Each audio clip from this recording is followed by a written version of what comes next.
À l'attention de nos auditeurs, je me permets de faire un supplément par rapport à une des questions qui m'a été posée la dernière fois.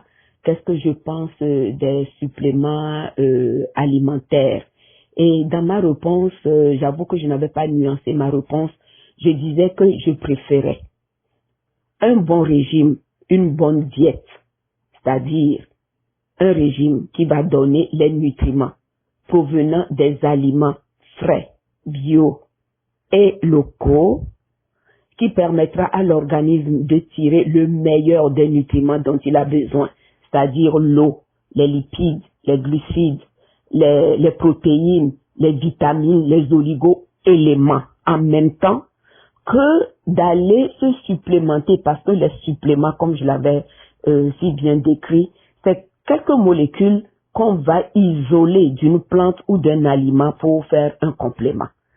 Mais cependant, je dis, lorsque j'ai une jeune fille qui a l'intention de se marier et fonder un foyer, je recommande à cette fille de préparer le terrain afin que la grossesse, le fœtus se conçoive dans un terrain sain pour que le fœtus ne souffre d'aucune, d'aucune malformation.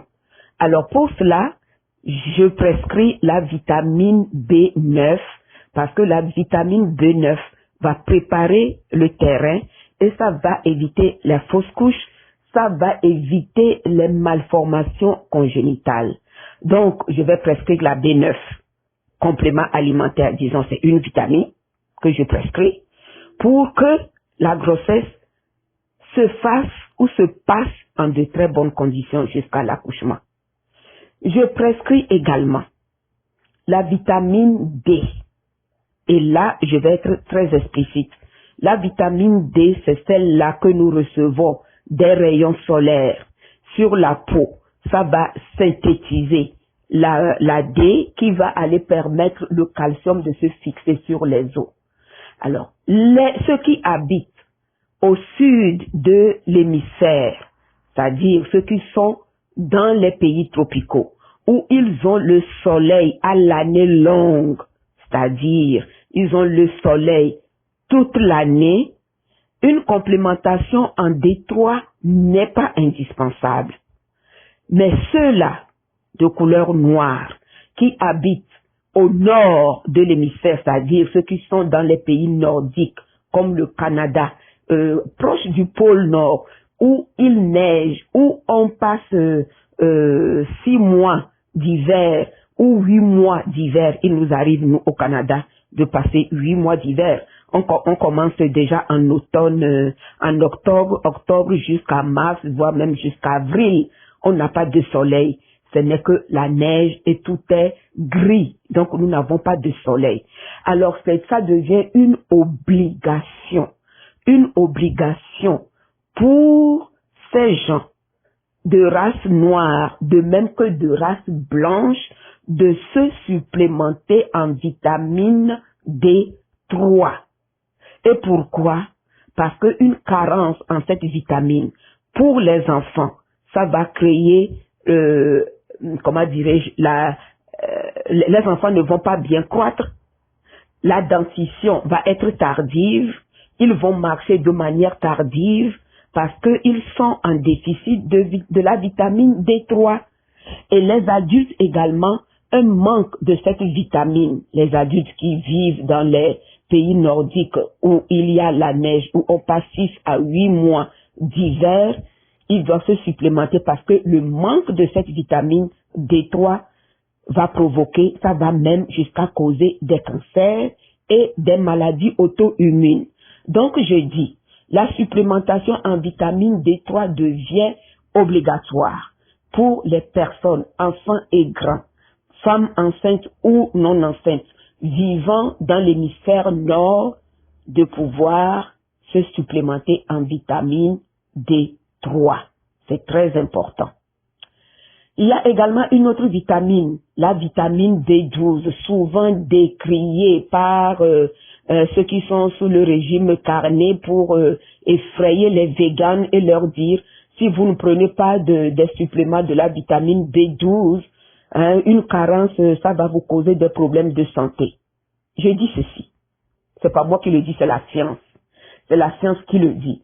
Et ça, je me réfère à cette grande étude qui a été faite par Campbell, le professeur Campbell qui a passé 20 années à étudier l'influence de la protéine sur la santé humaine. Et c'est lui qui le dit dans son rapport, que la supplémentation de la vitamine B12, elle n'est pas fondamentale, ça dit qu'elle n'est pas nécessaire. Et pourquoi?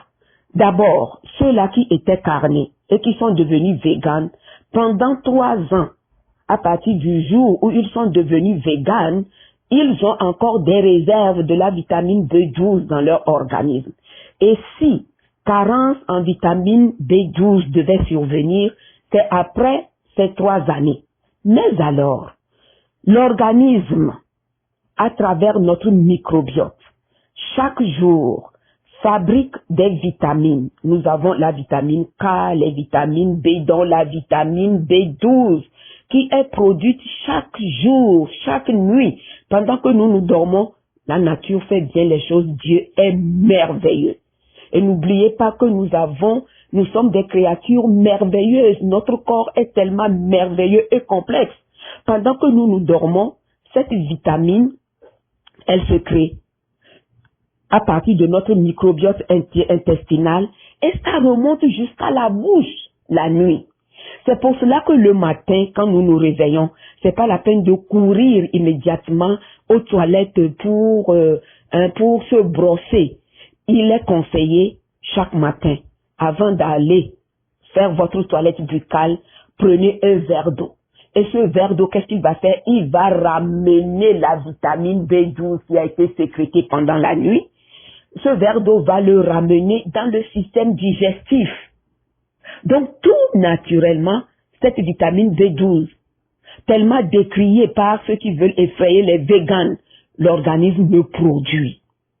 Donc, se supplémenter, pas tellement, mais pour ceux-là qui ont peur d'être en déficit de cette vitamine, je pourrais leur recommander, c'est une levure, ça s'appelle la levure nutritionnelle, qui goûte comme du fromage qu'on peut mettre sur nos plats, saupoudrer sur nos plats.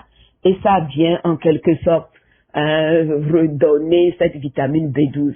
Sinon que, tout naturellement, chaque nuit pendant que nous dormons, la vitamine B12 se produit par nos amis, les bactéries, les champignons, les virus non pathogènes qui sont en nous. Donc ça se fait de manière naturelle pendant la nuit. Et le lendemain matin, il se retrouve dans notre bouche que nous devons ramener dans notre système digestif avec un verre d'eau.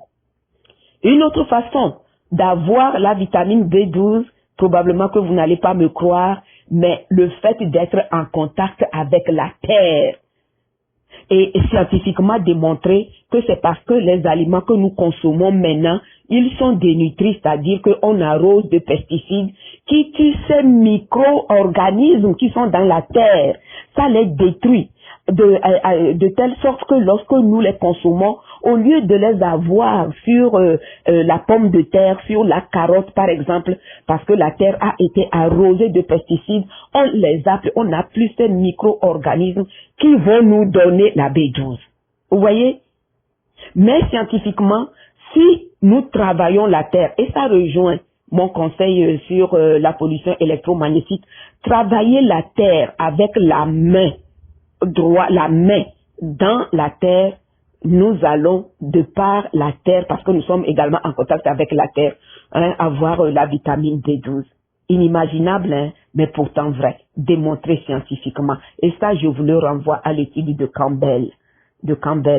C'est la plus vaste étude sur 20 ans, portant sur l'impact des protéines sur la santé. Voilà, chers amis, ce que j'avais à vous dire sur les suppléments. Oui, je viens de nuancer ce que j'avais dit. Moi, je privilégie une bonne alimentation où j'aurai beaucoup de choses dans une alimentation. J'aurai les fibres, j'aurai tous mes nutriments que de prendre des molécules séparées.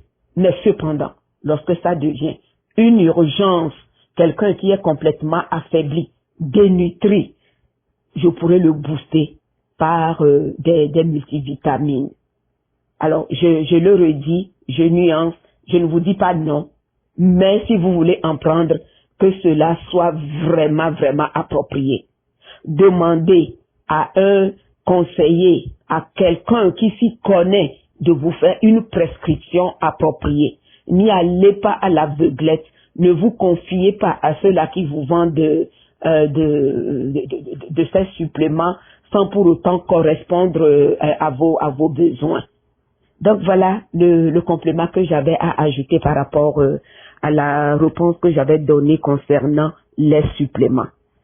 Mon désir pour vous, c'est que vous fassiez des réformes, que vous vous alimentez sainement afin que vous puissiez tirer le meilleur des nutriments de votre alimentation. Sur ce, je vous souhaite une bonne santé et à très bientôt.